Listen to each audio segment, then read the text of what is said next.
One is like, if you're trying to memorize something, you memorize it right before you go to sleep.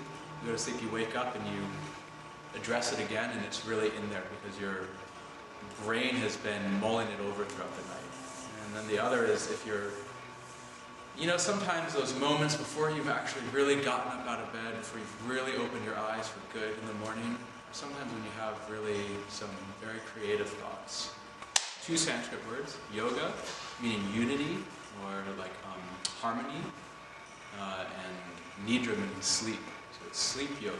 It started in the Tantras, so it's like a tantric yoga practice, and it was kind of formalized by a Swami in the 70s.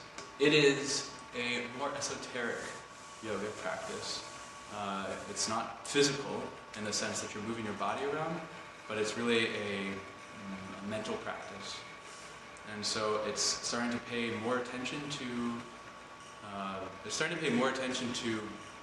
like what brainwave you're operating at, and it's finding yourself in a bridge state in between consciousness and subconsciousness. So like awake and asleep, and you're kind of suspending yourself in between. One of the things about Yoga Nidra is that it's just really easy. Like it's really easy to do. It's really easy to benefit from. Like you're either asleep or you're experiencing it. It's really easy. So you go and you wake up and you feel so relaxed, right? Your whole body is relaxed. Your cells are relaxed. Your skin is relaxed, right? Your breath is relaxed. Or if you start to really work it, and sometimes you have to kind of burn off some of your sleepiness in the first couple of sessions. And then, since the physical body is more subdued, you start to work more the subtle body. They say the subtle body is 6 feet wide, 6 feet tall, and it surrounds you. And so your body is still, but your subtle body stays awake the whole time.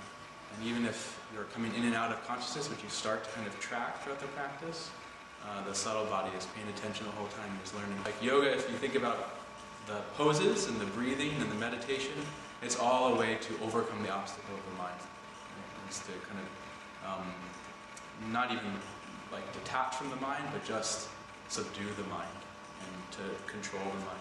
A big part of Yoga Nidra is coming up with a sankalpa, which is another Sanskrit term meaning like a seed of desire. And so when you're in these in-between states, you can plant these seeds of desire, like a positive statement, like I am a healthy person, and you repeat this mantra to yourself in this in-between state, and it starts to, your subtle body learns quicker than your physical body, and things start to catch up. And like a big homework exercise is starting to dream journal, and like the first practice of that is just when you wake up, you just start writing, and if you wake up in the middle of the night, you start writing. And you just start writing like what was just happening in your dreams. And a lot of times people say like, oh, I don't remember my dreams, but you start doing it and it really works. Right? You start remembering them more and more.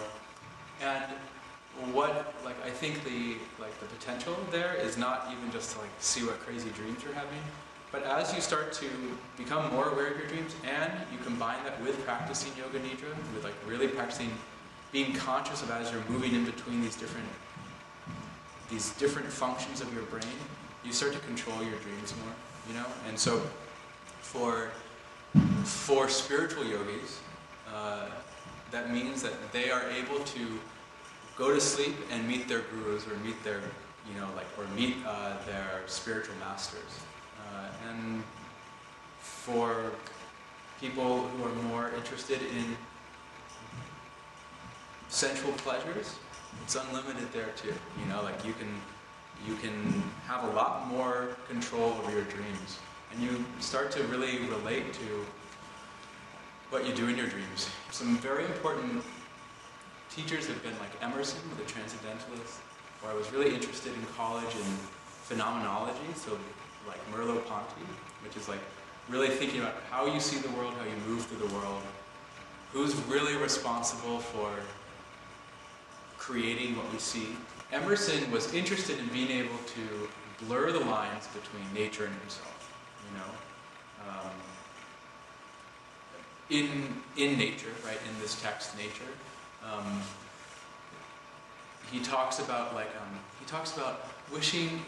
being just as happy if he was a melon lying in the sun, and so he starts to like feel himself become more transparent in the world. And, he says this, he says like, so nature's creation is so great that like all of humankind's like work, like their philosophy, like all of humankind's philosophy and art, just like doesn't even make a dent in nature's creation. And so in that sense, it's not just like that it's futile, but it means that it's part of nature too. You know, so like everything that we're doing is a natural act. So I started to really think like, okay, what am I supposed to be doing here with nature?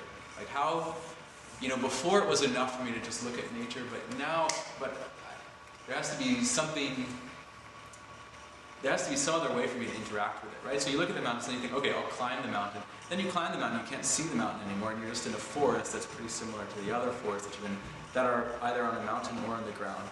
And so I started to really wonder about how I'm supposed to really, like the deepest way to interact with the visual and sensual feast that surrounds us, you know, like the natural world.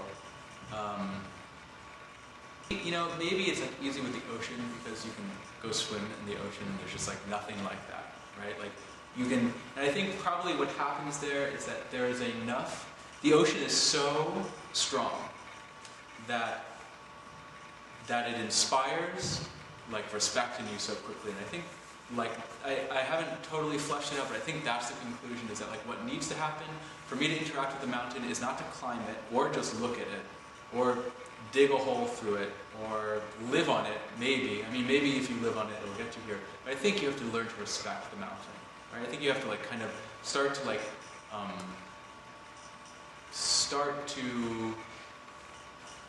develop a spiritual relationship with nature. I think is like where